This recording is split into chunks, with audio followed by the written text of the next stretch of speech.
ನೋಡಿ ಸ್ನೇಹಿತರೆ, ಹೆಸರು ಬೇಳೆ ಮತ್ತು ಸಬ್ಬಕ್ಕಿ ಉಪಯೋಗಿಸಿಕೊಂಡು ಮಾಡಿರುವಂಥ ದೋಸೆ, ಪೇಪರ್ ದೋಸೆ ನೋಡಿ, ಕ್ರಿಸ್ಪಿ ಪೇಪರ್ ದೋಸೆ ಎಷ್ಟು ಚೆನ್ನಾಗಿ ಬಂದಿದೆ ಅಲ್ಲ. ನಿಮಗೆ ನೋಡೋಗ್ಲೇ ಆಶ್ಚರ್ಯ ಆಗ್ಬೋದು, ಹೆಸರು ಬೇಳೆಯಿಂದ ಈ ರೀತಿ ಕೂಡ ಮಾಡ್ಬೋದು ಅಂತ. ಹೌದು, ಹಾಗಾದರೆ ಬನ್ನಿ ಯಾವ ರೀತಿ ಮಾಡೋದು ಅಂತ ನೋಡಿಕೊಂಡು ಬರೋಣಲ್ಲ.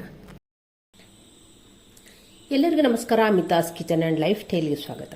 ಸ್ನೇಹಿತರೆ ನೋಡಿ, ಇಲ್ಲಿ 1 ಕಪ್ಪಿನಷ್ಟು ಹೆಸರು ಬೇಳೆಯನ್ನು ತಗೊಂಡಿದ್ದೇನೆ. ಅದೇ ಕಪ್ಪಲ್ಲಿ 3/4 ಕಪ್ಪಿನಷ್ಟು ಸಾಗುವನ್ನು ತಗೊಂಡಿದ್ದೇನೆ. ಇವಾಗ ಹೆಸರು ಮತ್ತು ಸಾಗುವನ್ನು ಜೊತೆಯಲ್ಲಿ ಹಾಕಿಕೊಳ್ಳುವ.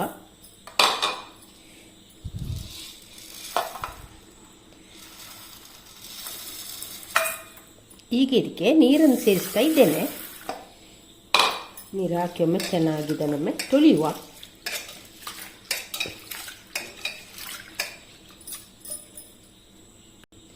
ತೊಳೆದಂಥ ಹೆಸರು ಬೇಳೆ ಮತ್ತು ಸಾಗುಗೆ ನೀರು ಹಾಕುವ. ಹೆಸರು ಬೇಳೆ ಮುಳುಗುವುದಕ್ಕಿಂತ ಒಂದು ಸ್ವಲ್ಪ ಜಾಸ್ತಿ ನೀರು ಹಾಕಿದ್ದೇನೆ. ನೋಡಿ ಇಷ್ಟು ಹಾಕಿದ್ದೇನೆ. ಒಮ್ಮೆ ಚೆನ್ನಾಗಿ ಒಮ್ಮೆ ಮಿಕ್ಸ್ ಮಾಡುವ. ಇದಕ್ಕೊಂದು ಪ್ಲೇಟ್ ಮುಚ್ಚಿ ಹೀಗೆ ನೆನೆಲಿಕ್ಕೆ ಬಿಡುವ. ಇವಾಗ ಇದನ್ನು ನಾನು ರಾತ್ರಿ ನೆನೆಲಿಕ್ಕೆ ಹಾಕಿದ್ದೇನೆ, ನಾಳೆ ಬೆಳಿಗ್ಗೆ ನೋಡುವ. ಇವಾಗ ಇದು ಮರುದಿವಸದ ವಿಡಿಯೋ ನೋಡಿ. ಮರುದಿವಸ ಹೆಸರು ಕಾಳು ಮತ್ತು ಸಾಗು ಚೆನ್ನಾಗಿ ನೆಂದಿದೆ ನೋಡಿ, ಈ ರೀತಿ ನೆಂದಿದೆ. ಇವಾಗ ಇದನ್ನು ನಾವು ಮಿಕ್ಸರ್ ಜಾರಿಗೆ ಹಾಕಿಕೊಳ್ಳ. ಸಾಗು ಮತ್ತು ಹೆಸರು ಬೇಳೆಯನ್ನು ಚೆನ್ನಾಗಿ ವಾಶ್ ಮಾಡಿ ನೀರಲ್ಲಿ ನೆನೆ ಹಾಕಿ ಇಟ್ಟಿದ್ದೇವಲ್ಲ, ಅದೇ ನೀರಿಂದ ಪುನಃ ತೊಳಿಬೇಕು ಅಂತೇನಿಲ್ಲ. ಇವಾಗ ಅದನ್ನೆಲ್ಲ ನಾವೀಗ ಮಿಕ್ಸರ್ ಜಾರಿಗೆ ಹಾಕಿಕೊಳ್ಳುವ. ಈಗ ಅದೇ ನೀರನ್ನು ಇದಕ್ಕೆ ಹಾಕಿಕೊಳ್ಳುವ. ರುಚಿಗಾಗುವಷ್ಟು ಉಪ್ಪು. ಇನ್ನಿದರೊಮ್ಮೆ ನಯವಾಗಿ ರುಬ್ಬಿಕೊಂಡು ಬರುವ. ಇವಾಗ ಅಕ್ಕಿಯನ್ನು ರುಬ್ಬಿಕೊಂಡಾಯಿತು. ರುಬ್ಬಿದಂಥ ಹಿಟ್ಟನ್ನು ಒಂದು ಪಾತ್ರೆಗೆ ಹಾಕಿಕೊಳ್ಳುವ. ಈಗ ಇದಕ್ಕೆ ಪ್ಲೇಟ್ ಮುಚ್ಚಿ ಪಕ್ಕಕ್ಕೆ ಇಟ್ಟುಕೊಳ್ಳುವ. ಈಗ ದೋಸೆಗೊಂದು ಚಟ್ನಿಯನ್ನು ಮಾಡಿಕೊಳ್ಳುವ. ನಾವು ಬಾಣಲೆಯನ್ನು ಸ್ಟವ್ ಮೇಲೆ ಇಟ್ಟಿದ್ದೇನೆ. ಅದಕ್ಕೆ ಈಗ 1 ಟೀ ಸ್ಪೂನ್ ಅಷ್ಟು ಕೊಬ್ಬರಿ ಎಣ್ಣೆಯನ್ನು ಹಾಕಿಕೊಳ್ಳುವ. ಅದಕ್ಕೆ ಇಲ್ಲೀಗ 2 ಟೇಬಲ್ ಸ್ಪೂನ್ ಅಷ್ಟು ಶೇಂಗಾವನ್ನು ಹಾಕ್ತಿದ್ದೇನೆ. ನೆಲಕಡಲೆ ಹಾಕಿ ಫ್ರೈ ಮಾಡುವ. ನೆಲಕಡಲೆ ಹಾಕಿ 1 ನಿಮಿಷ ನಂತರ ನೋಡಿ, ಇಲ್ಲಿ ನೆಲಕಡಲೆ ಚಟಪಟ ಅಂತ ಹೇಳ್ತಾ ಉಂಟು. ಆ ಹೊತ್ತಿಗೆ ನಾನಿಲ್ಲಿ ಒಂದು 4 ಕಾಯಿ ಮೆಣಸನ್ನು ತಗೊಂಡಿದ್ದೇನೆ. ಅದನ್ನು ಕೂಡ ಹಾಕುವ ಇದಕ್ಕೆ.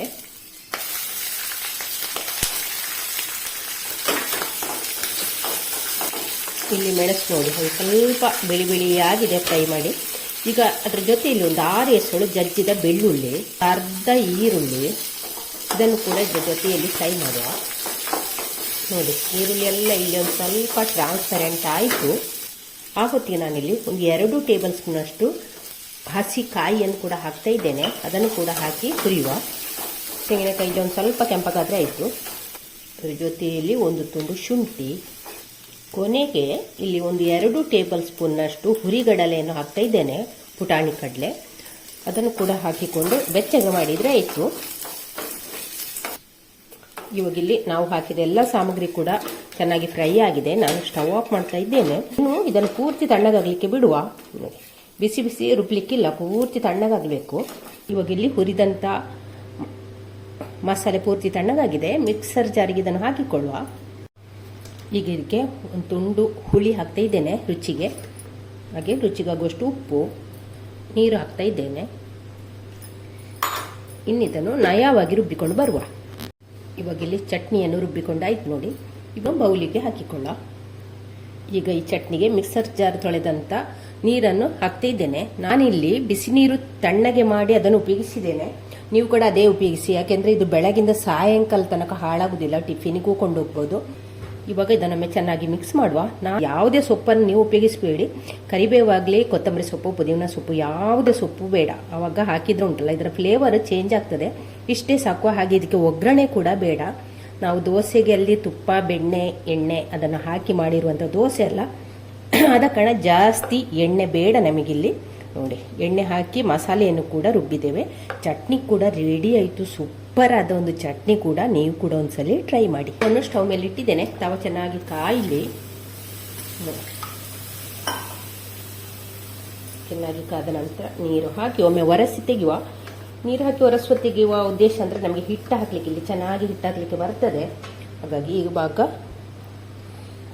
ಇವಾಗ ನಾವಿಲ್ಲಿ ನೋಡಿ ರುಬ್ಬಿದಂತೆ ಹಿಟ್ಟನ್ನು ಇದಕ್ಕೆ ಹಾಕಿಕೊಳ್ಳುವ. ನೋಡಿ, ಹಿಟ್ಟಿನ ಹದ ಈ ರೀತಿ ಉಂಟು. ತುಂಬ ತೆಳ್ಳಗೆ ಮಾಡಲಿಕ್ಕಿಲ್ಲ, ಇದಕ್ಕಿಂತ ಸ್ವಲ್ಪ ಗಟ್ಟಿ ಇದ್ರೂ ಆಗ್ತದೆ. ತೆಳ್ಳಗೆ ಮಾಡಲಿಕ್ಕೆ ಮಾತ್ರ ಇಲ್ಲ. ಇವಾಗ ಹಿಟ್ಟನ್ನು ಇದಕ್ಕೆ ಹಾಕಿಕೊಳ್ಳುವ. ಹಾಕಿ ಚೆನ್ನಾಗಿ ತೆಳ್ಳಗೆ ಇದನ್ನು ಹರಡುವ. ಎಷ್ಟು ತೆಳ್ಳಗಾಗ್ತದೆ ಅಷ್ಟು ತೆಳ್ಳಗೆ ಇದನ್ನು ಹರಡಿ ನೀವು.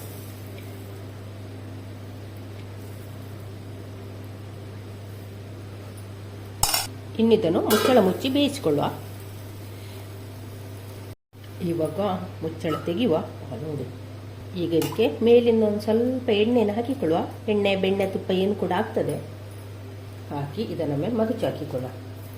ನೋಡಿ, ಕ್ರಿಸ್ಪಿಯಾಗಿ ಬರ್ತದೆ. ನೋಡಿ ಎಷ್ಟು ಚೆನ್ನಾಗಿ ಎದ್ದು ಕೂಡ ಬರ್ತದೆ. ಇವಾಗ ಇದನ್ನು ನಾವು ಮಗುಚಿ ಹಾಕಿಕೊಳ್ಳುವ. ನೋಡಿ, ಕಲ್ಲರ್ ಕೂಡ ಯಾವ ರೀತಿ ಬಂದಿದೆ ನೋಡಿ. ಇದು ನಿಮಗೆ ಯಾವುದೇ ಕಾವಲಿಯಲ್ಲಿ ಕೂಡ ಹೇಳ್ತದೆ, ನಾನ್ ಸ್ಟಿಕ್ಕೇ ಆಗಬೇಕು ಅಂತ ಏನಿಲ್ಲ. ಇಲ್ಲಿಗ 2 ಕಡೆ ಕೂಡ ಫ್ರೈ ಮಾಡಿ ಆಯಿತು. ನೋಡಿ ತುಂಬಾ ಹೆಲ್ದಿ ಆದ ಒಂದು ರೆಸಿಪಿ. ಯಾವುದೇ ಪೇಷಂಟಿಗೆ ಕೊಡ್ಬೋದು ಇದು. BP ಶುಗರ್ ಇದ್ದವರಿಗೆಲ್ಲ ತುಂಬ ಒಳ್ಳೆಯದು.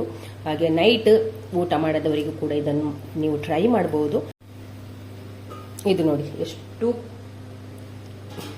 ಕ್ರಿಸ್ಪಿಯಾಗಿದೆ ನೋಡಿ.